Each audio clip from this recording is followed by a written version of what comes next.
A journey towards Canaan. We can say it is a life with God, a life led by Holy Spirit. We are discussing about the Israelites' journey towards Canaan. The breaking of Egyptian bandages are similar like driving the darkness in a believer's life after salvation. Then the sacrifice of the lamb and the blood on the gates of Israelites resembles when a believer comes under the wings of the God through blood of Jesus. It breaks every bondages, curses, and changes their destiny forever. Kanan की ओर यात्रा। परमेश्वर के साथ एक जीवन। हम कनान की ओर इस्राएलियों की यात्रा के बारे में चर्चा कर रहे हैं। मिस्र के बंधनों का टूटना उद्धार के बाद एक विश्वासी के जीवन में अंधकार को भगाने जैसा है। तब इस्राएलियों के फाटकों पर मेमने और उसके लहू का बलिदान ऐसा लगता है जब एक विश्वासी यीशु के लहू के द्वारा परमेश्वर के पंखों के नीचे आता है। ये हर बंधन, अभिशाप और उनकी नियति को हमेशा के लिए तोड़ देता है।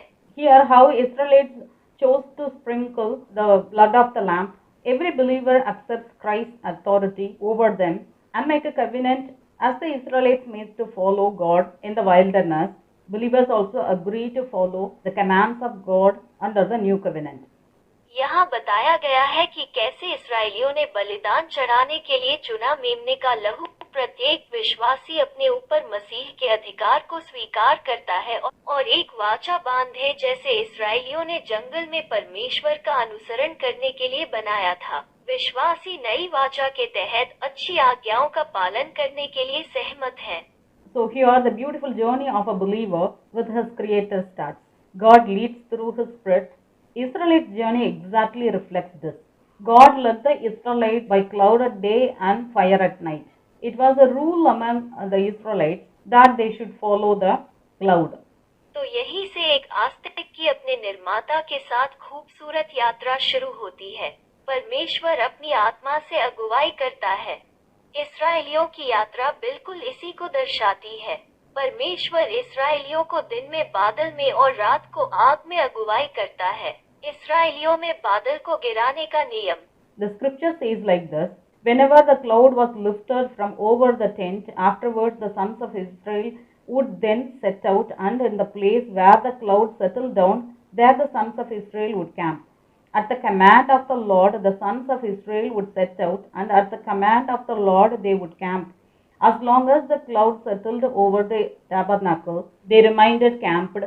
Even when the cloud lingered over the tabernacle for many days, the sons of Israel would keep the Lord's charge and not set out. हाँ, शास्त्र ऐसा ही कहे। जब जब वो बादल तंबू पर से उठ जाता तब तब इजरायली प्रस्यान करते थे, और जिस स्यान पर बादल ठहर जाता वही इजरायली अपके डेरे खड़े किया करते थे। जब तक बादल निवास पर छाया रहता तब तक वे डेरे डाले रहते थे, और जब बादल बहुत दिन निवास पर छाया रहता तब इजरायली यहोवा की आज्ञा मानते और प्रस्यान न करते थे। If sometimes the cloud remained from evening until morning, when the cloud was lifted in the morning, they would move out. Or if it remained in the daytime and at night, whenever the cloud was lifted, they would set out. Whether it was 2 days or a month or a year that the cloud lingered over the tabernacle, staying above it, the sons of Israel remained camped and did not set out. But when it was lifted, they did set out.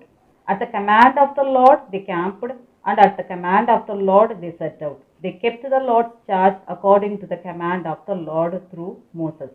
और यदि कभी बादल थोड़े दिन तक निवास पर बना रहता, तब तो वे यहोवा की आज्ञा से डेरे डाले रहते थे।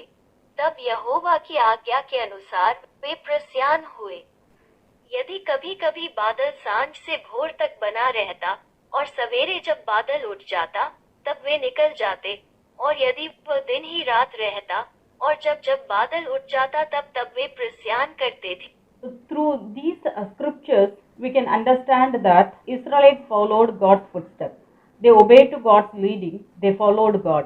This is what expected out of a saved Christian.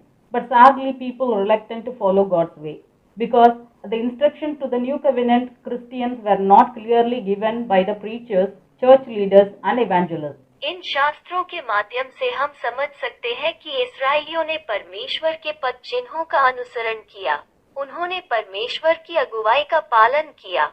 उन्होंने परमेश्वर का अनुसरण किया। एक बचाए गए ईसाई से यही अपेक्षा की जाती है। लेकिन दुख की बात है कि लोग परमेश्वर के मार्ग पर चलने से कतराते हैं, क्योंकि एक नई वाचा के निर्देश चितियों को उपदेशकों, चर्च के नेताओं और प्रचारकों द्वारा स्पष्ट रूप से नहीं दिए गए थे। Most of the preaching were about fulfilling human desires through God. Here, most of the preachers led the people to a wrong path where there was no focus on God's will, God's way, and God's leading. अधिकांश शिक्षाएं ईश्वर के माध्यम से मानवीय इच्छाओं को पूरा करने के बारे में थी। यहाँ अधिकांश उपदेशक लोगों को गलत रास्ते पर ले जाते हैं जब ईश्वर की इच्छा, ईश्वर के मार्ग और ईश्वर की अगुवाई पर ध्यान नहीं दिया जाता है।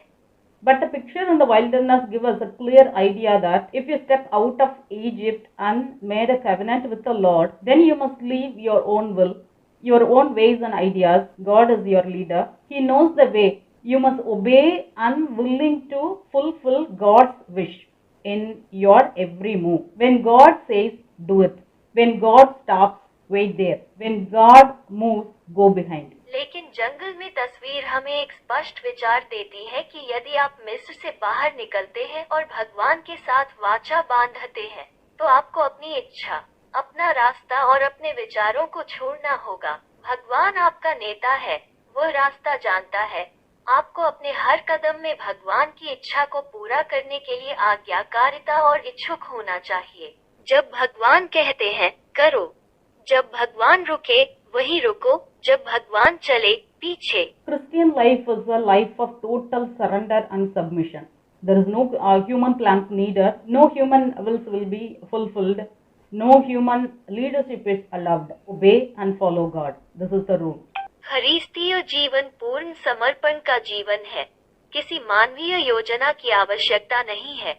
कोई मानव समर्पण नहीं, कोई इच्छा पूरी नहीं होगी। किसी मानवीय नेतृत्व की अनुमति नहीं है। भगवान का पालन करें। Israelites in the wilderness kept their eyes on the cloud. They knew that they have to follow that. Now for a new covenant Christian, Holy Spirit is our cloud. He leads, we must follow him. Check out and see, do you have space for Holy Spirit in your life?